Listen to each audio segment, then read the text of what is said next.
Bayangkan hancurnya moral bangsa kita, Pak. Saya selesai, Pak Jenderal, selesai pemilu kan saya masih pergi ceramah, keliling-keliling. Itu bayangkan kalau serangan fajar dia ganti namanya, Pak, menjadi apa? Sedekah subuh. Astagfirullah. Sogok dikir dia ganti namanya sedekah subuh. Jadi bukan elit aja yang rusak sekarang, Pak. Bukan cuma elit kita yang hancur moralnya, rakyat kita juga hancur. Dan wajar kalau selalu makan barang haram anak kita, jangan pikir dia bisa sholat jamaah di masjid. Nah, kenapa? Yang membentuk darah dagingnya barang haram. Apa bedanya liang kubur dengan liang lahat? Liang kubur itu yang agak lebar, 1,5 meter atau kali 50 atau 70 meter. Liang lahat tempat kita itu yang digali lagi masuk sudut, ya kan? Nah, itulah pas-pas dengan diri kita. Masuklah kita di situ. Ibu-ibu ini yang sudah di bleaching semua, apakah apa glowing? Cacing punah urusan. Ya toh? Masuk. Kata Nabi, tidak bisa lagi kau beramal, tidak bisa lagi kau sholat, tidak bisa lagi kau puasa. Hanya 3 lagi yang bisa terus mengalir meskipun kau sudah tulang belulang. Angkatan kita yang wafat kurang lebih sudah 50 kan? Ada yang wafat 10 tahun yang lalu. Apa dia sudah masuk surga kalau orang baik? Tidak. Apa dia masuk neraka kalau orang jahat? Tidak. Masih transit. Berapa lama transit di kubur? Tergantung berapa lama datangnya kiamat. Bagaimana kakek-kakek kita yang meninggal 100 tahun yang lalu? Gimana kakek-kakek kita yang meninggal leluhur neneknya nenek kita yang 1000 tahun yang lalu? Itu masuk kubur bukan persoalan balik lagi. Tidak balik-balik lagi kita, Pak. Kalau mati lampu di sini masih ada pilihan. Ada, nyalakan HP. Iya kan? Mati lampu di sini masih gelap, masih, tapi batasnya paling 1 jam. Mati lampu dalam rumah ini masih lebar. Kita masih bisa lompat kalau ada ular masuk. Tapi di kubur ditindis, tidak bisa lagi kita goyang. Mati lampunya bukan sehari, selama-lamanya. Dan kalau ibu masuk kubur, tidak ada pilihan. Ada pegawai polisi, tidak disenang, tempat tugasnya mutasi, jauh. Ada pilihan tidak ibu? Ada. Ada, pensiun dini. Selesai. Tidak ada urusan sama Kapolri. Saya berhenti. Ibu-ibu, suaminya kasar, tidak kasih nafkah, ada pilihan. Ada pilihan. Ada, ceraikan saya. Bapak-bapak istri cerewet, boros, tidak menghargai suami, ada pilihan. Ada, malah 2 pilihan bapak. 1 ceraikan, 2 tambah lagi. Iya toh? Pergi merantau ke Sulawesi, tidak nyaman Sulawesi, ada pilihan? Ada. Balik lagi ke Jakarta, ke Bogor. Tapi masuk kubur, ada pilihan? Tidak enak, keluar dulu deh. Ibu keluar, viral satu dunia. Nah, pada saat itu kata Nabi, 3 saja yang bisa menolongmu. 1, Ibu Ratna. 1, anak yang soleh dan soleha. Anak hafal Quran. Anak hafal Quran, Pak, tidak mesti dari kandungannya Ibu Ratna. Enggak. Kan sudah besar. Sudah jadi polisi. Sudah dewasa. Enggak mungkin lagi bisa hafal Quran. Lalu bagaimana caranya supaya dapat pahala hafal Quran? Ini anak kita ini. Pak Puji, sama hukumnya di hadapan Allah. Bapak punya anak penghafal Quran. Tidak mesti dari rahim. Kalau harus dari rahim, gimana perempuan yang tidak menikah? Gimana bapak-bapak yang tidak punya keturunan? Berarti tidak punya harapan punya anak yang soleh. Punya anak yang soleh, soleha, itulah yang bisa menyelamatkan ibu ketika dikubur. Ibu-ibu, ketika masuk kubur ibu, siapa yang doakan ibu? Siapa? Suami. Kawin lagi bu. Jangan, bapak-bapak ini, kalau bapak meninggal, siapa yang doakan? Teman, coba aja lihat di grup WhatsApp. Kalau orang meninggal, dia tidak kirim doa, dia cuma kirim stiker. Ya toh, siapa yang doakan? Anak. Saya mau tanya ibu, ibu, bisa enggak jadi anggota DPR anaknya tidak pernah nyalek? Bisa enggak? Enggak bisa. Bapak-bapak bisa enggak jadi Kapolres anaknya tidak pernah daftar ke sekolah polisi? Enggak mungkin. Bisa enggak anak ibu jadi dokter tidak pernah kuliah fakultas kedokteran? Enggak mungkin. Tapi bisa enggak anak ibu soleh dan soleha meskipun tidak sekolah? Bisa. Bisa enggak anak bapak ibu soleh dan soleha meskipun dia tidak akpol? Bisa. Berarti mendirikan anak, menjadikan anak soleh dan soleha jauh lebih mudah daripada jadikan akpol. Cari muka kiri kanan, kadang-kala sogok, ya kan? Sayang, kita kalah sama setan. Kita lebih bangga kalau anak kita jadi polisi, jadi tentara, jadi dokter, jadi anggota DPR, meskipun kita tidak pernah lihat datang berjamaah di masjid. Usia senja, Ibu, yang kita harapkan anak kita. Berapa banyak kita lihat sudah tua, siapa yang ngurus orang tuanya? Bukan anaknya. Siapa? Pembantunya. Siapa? Sopirnya. Orang miskin itu yang begitu. Mau kemana ini jabatan? Pasti ditinggal. Maka seorang istri, nah, karena ibu sudah tidak bisa melahirkan, cucu.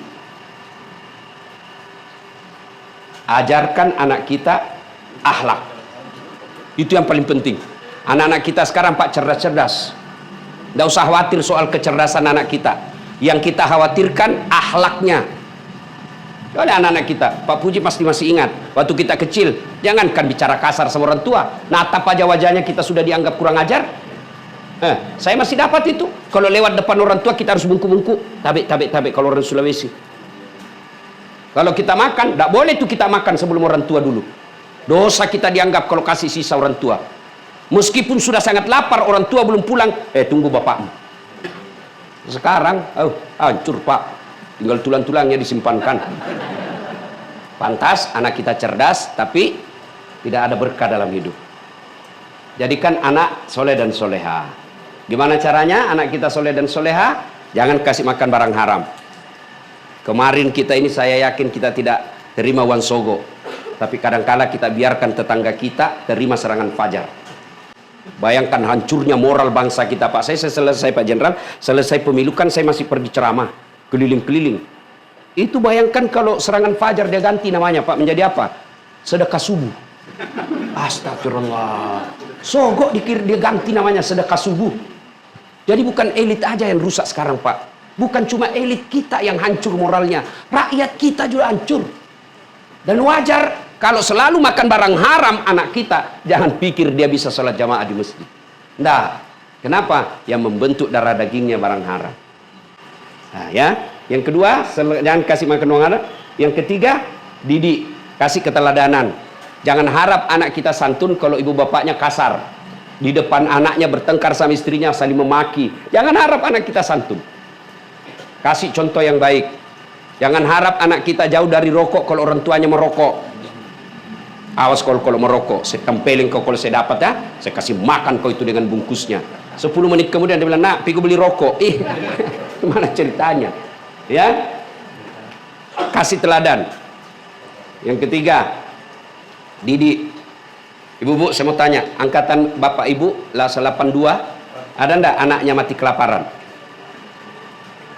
Yang bapak ibu tahu di tetangga ini ada ndak mati kelaparan? Ndak mungkin.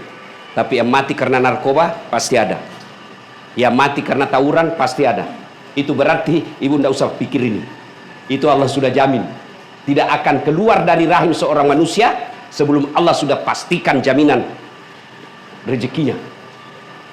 Tapi yang terlalu kita cemaskan, nanti kalau saya gimana anak saya, gimana rumahnya, gimana makannya. Kita tidak pikir gimana sholat anak saya.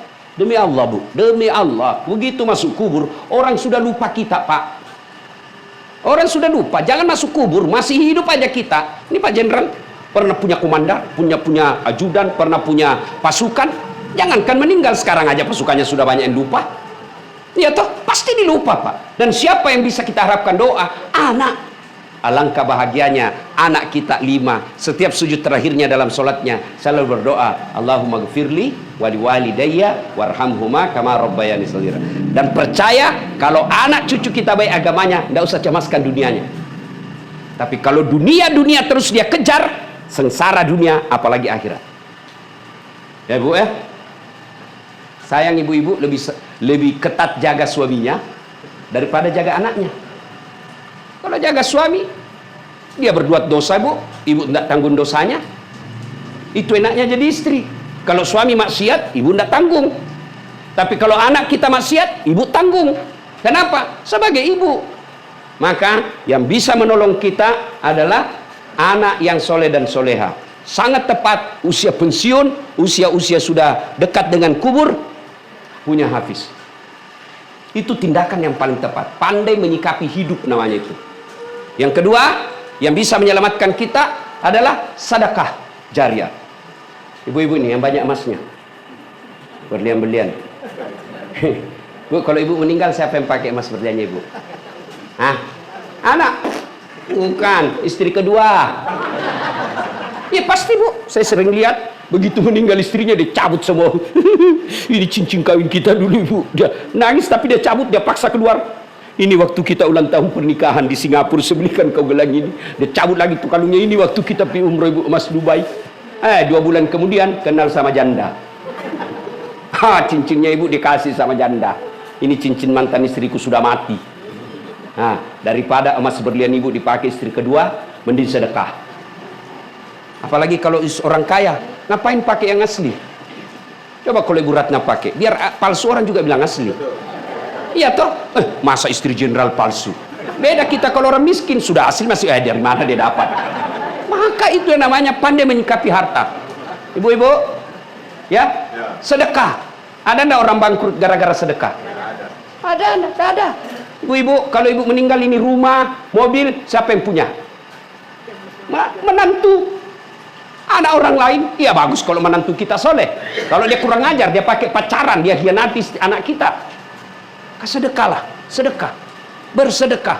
Bapak-bapak ada harta, sudah bagi warisan untuk anak, selebihnya sedekah. Orang ke kubur tidak balik-balik bu.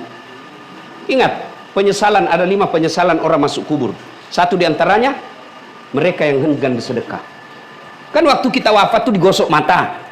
Bangun ketemu sama malaikat penjaga kubur. Hari apa ini? Kau sudah mati dah saat. Iya kak? Ya, kasih kembali saya dulu. Ya Allah, balikkan saya dunia 5 menit saja, 3 menit saja. Untuk sholat bukan, untuk puasa bukan. Untuk apa? Saya mau katakan harta saya sedekahkan. Kenapa? Karena sedekah itu mengalir meskipun kita sudah arwah. Sholat tidak bisa lagi kalau kita sudah mati. Maka sedekah. Ibu-ibu yang banyak jilbabnya, ngapain punya jilbab 20? Memang ibu pakai semua kalau keluar? 2 aja orang sudah bilang gila. Lebih baik yang sedekahkan 10. Kasih orang-orang yang tidak punya jilbab mewah. Kasih dia. Begitu dikasih mereka sudah bangga. Bapak ada ustadz, kasih dia. Dia pakai. Jangan nanti merusak baru kita kasih. Ada itu baju di situ, daripada rusak saja kasih ustadz. Nanti merusak baru dia ingat ustadznya. Sama ibu mau bersedekah, itu ada kue di kulkas, daripada basi kasih yang bagus. Dan itu kalau ustadz bapak sedekahi, itu akan bermanfaat. Cuma sayang kita lebih senang sedekah sama pejabat daripada kepada ulama. Padahal kalau pejabat dia pakai hura-hura, kalau artis dia pakai maksiat. Coba lihat orang menghormati ustadz daripada artis. Kalau artis diundang tuh, waduh, lengkap sekali pelayanannya, eksekutif kelas. Padahal kalau artis apa dia datang bawa? Ya cuma datang bawa alamat palsu. Kelihatan dadanya, kelihatan pahanya, jogetlah di depan kita pak. Enggak juga dikasih pegang pak, dikasih lihat-lihat saja. Pulang bawa 50 juta, dia pakai maksiat itu uang 50 juta. Tapi kalau ulama kau kasih, dia akan menjadi, dia sebarkan untuk anak yatim, dia sebarkan untuk sedekah sendiri. Sedekahlah ibu. Keliru ibu kalau ada aset tinggal ibu tidak sedekahkan. Nah ini ada emas saya, ini ada 400 gram. Sudah, kau jual 300 gram, bikinkan masjid di kampung. Selama masjid itu dipakai ibadah, selama itu ibu dapat kiriman amal. Ya, sedekah. Yang ketiga, yang bisa menolong kita, ilmu yang bermanfaat. Bapak ibu tidak usah jadi ustadz, berat. Gimana caranya? Urus ustadz. Sama pahalanya itu. Ibu tidak usah jadi ustazah, berat. Otak sudah pikun-pikun. Iya toh, mau menghafal ibu Al-Kafirun aja tak balik-balik. Nah gimana? Urus ustazah di sini. Sama pahalanya ibu jadi ustazah. Ilmu yang bermanfaat. Bapak-bapak, kalau dapat potongan-potongan dakwah dari Ustadz Das'ad Latif di medsos, sebar. Di grup kita ada 10. Setiap grup ada 15 orang.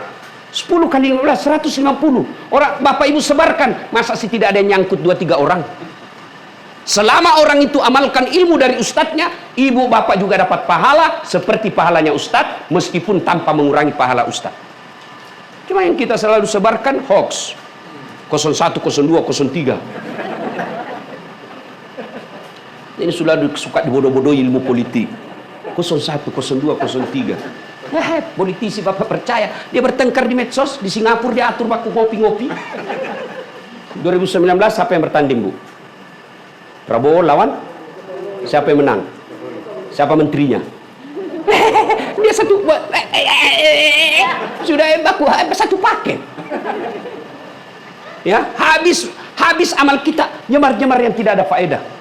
Lebih baik kita sebar dakwah. Orang mau amalkan atau tidak bukan urusan kita. Bagian dari dakwah. Poin pertama, 1, anak yang soleh dan soleha. 2, sedekah. 3, ilmu yang bermanfaat. Berikutnya yang ingin saya sampaikan, hal yang kedua. Ini sebentar lagi kita kedatangan Ramadan.